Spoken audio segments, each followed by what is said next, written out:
ಶಾಲೆಯ ಹೆಸರು ಶ್ರೀ ಅಣ್ಣಿಗೇರಿ ಅಮೃತೇಶ್ವರ ಪದವಿ ಪೂರ್ವ ಕಾಲೇಜು ಅಣ್ಣಿಗೇರಿ. ನಾನು ಈಗ ಜಾತ್ರೆ ಬಗ್ಗೆ ಹೇಳುತ್ತೇನೆ. ಮೃತ್ಯುಂಜಯಾಯ ರುದ್ರಾಯ ನೀಲಕಂಠಾಯ ಶಂಭವೆ ಅಮೃತೇಶಾಯ ಸರ್ವಾಯ ಮಹಾದೇವಾಯ ತೇ ನಮಃ ಎಂದು ಶ್ರೀ ಅಣ್ಣಿಗೇರಿಯ ಆರಾಧ್ಯ ದೈವನಾಗಿರುವ ಸ್ವಯಂಭು ಅಮೃತೇಶ್ವರನ ಜಾತ್ರಾ ಮಹೋತ್ಸವದ ಬಗ್ಗೆ ಒಂದೆರಡು ಮಾತನಾಡಲು ಇಷ್ಟಪಡುವೆ. ನಮ್ಮೂರ ಜಾತ್ರೆ ಅಂದರೆ ಪ್ರತಿ ವರ್ಷ ಡಿಸೆಂಬರ್ ತಿಂಗಳಲ್ಲಿ ಹೊಸಲಿ ಹುಣ್ಣಿಮೆಯ ದಿನ ನಮ್ಮೂರ ಜಾತ್ರೆ ಬರುತ್ತದೆ. ಸತತವಾಗಿ 7 ದಿನಗಳ ಕಾಲ ನಮ್ಮೂರ ಜಾತ್ರೆ ನಡೆಯುತ್ತದೆ.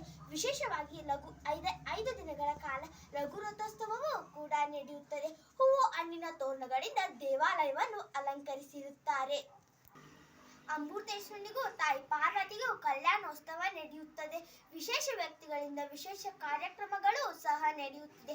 ನಮ್ಮೂರಿನ ಭಕ್ತರು ಮತ್ತು ಬೇರೆ ಊರಿನ ಭಕ್ತರು ಸೇರಿ 15,000ಕ್ಕೂ ಹೆಚ್ಚು ಜನ ಮಹಾಪ್ರಸಾದವನ್ನು ಸ್ವೀಕರಿಸುತ್ತಾರೆ.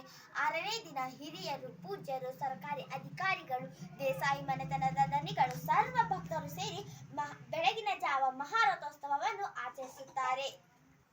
ಈ ಮಹಾರಥೋತ್ಸವವನ್ನು ಬ್ರಾಹ್ಮಣ ಕುಲದವರೇ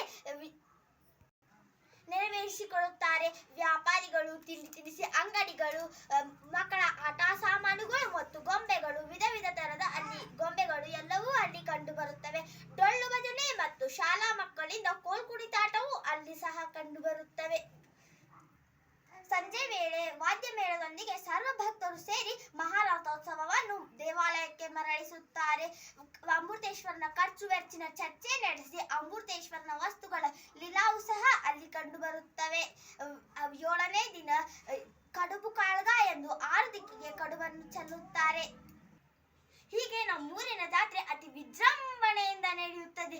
ಬಣ್ಣ ಬಣ್ಣದ ಅಂಗಿ ಧರಿಸಿರುವ ಜನಗಳ ಗುಂಪುಗಳನ್ನು ನೋಡೋಕೆ 2 ಕಣ್ಣುಗಳೇ ಸಾಲುವುದಿಲ್ಲ. ಇಲ್ಲೊಂದು ಮಾತು ಹೇಳಕ್ಕೆ ಇಷ್ಟಪಡ್ತೀನಿ. ಇದು ಹಳೆ ಕಾಲದ ಡಕ್ನಾಚಾರ್ಯರ ಕಟ್ಟಡವಾಗಿದ್ದರಿಂದ ಇದು ಪ್ರವಾಸಿಗರ ತಾಣವಾಗಿದೆ. ವಿಶ್ವನಾಥ ನೋಡ್ಬೇಕಂದ್ರೆ ಕಾಶಿಗೆ ಹೋಗ್ಬೇಕು, ಸಿದ್ದಾರೂಢ ನೋಡ್ಬೇಕಂದ್ರೆ ಹುಬ್ಬಳ್ಳಿ ಜಾತ್ರೆಗೆ ಹೋಗ್ಬೇಕು. ಆದ್ರೆ ನಮ್ಮ ಅಮೃತೇಶ್ವರ ನೋಡ್ಬೇಕಂದ್ರೆ ಅಣ್ಣಿಗೇರಿ ಜಾತ್ರೆಗೆ ಬರ್ಬೇಕಂತ ಹೇಳುತ್ತಾ ನನ್ನ ಮಾತುಗಳಿಗೆ ವಿರಾಮ ನೀಡುತ್ತೇನೆ. ನಾ ಹೇಳಿರುವ ವಿಡಿಯೋ ನಿಮಗೆ ಇಷ್ಟ ಆಗಿದ್ರೆ ಪ್ಲೀಸ್ ಕಮೆಂಟ್ ನಲ್ಲಿ ತಿಳಿಸಿ. ಜೈ ಭೋಲೆನಾಥ.